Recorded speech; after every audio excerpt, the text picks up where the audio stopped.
So we are studying signals and systems for interview preparation, competitive exams, objectives, everything you can go through this series, right? So linear time invariant systems we are considering, ठीक है? LTI systems they are used to represent signals as linear combination of basic signals, ठीक है?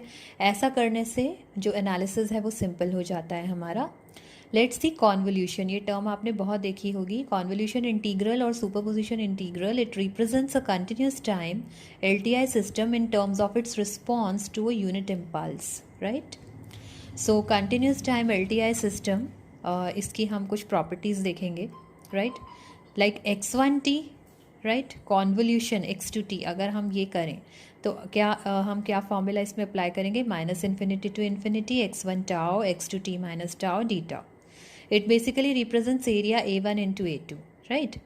इसकी width होगी, अगर इसकी width W1 है, इसकी W2 है, तो total width W1 plus W2 हो जाती है, राइट. कुछ प्रॉपर्टीज़ हैं हमारी. ये सिंबल है सर्कुलर ये सिंपल तो कॉन्वोल्यूशन के लिए होता है.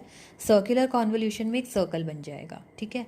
कुछ प्रॉपर्टीज़ हैं सर्कुलर कॉन्वोल्यूशन की. x1 convolution x2 will give x2 convolution x1, commutative property apply होती है.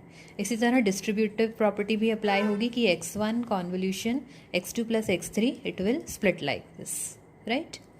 फिर एसोसिएटिव प्रॉपर्टी भी अप्लाई होगी कि आप पहले x2 x3 का कॉन्वोल्यूशन करो, देन x1 के साथ करो, या x1 x2 का पहले करो फिर x3 के साथ करो. In both the cases result will be same. So these are some of the properties of circular convolution. Right? Do subscribe the channel Learn with Nisha ji if you want to stay updated about the subject, signals and systems. Thanks for watching.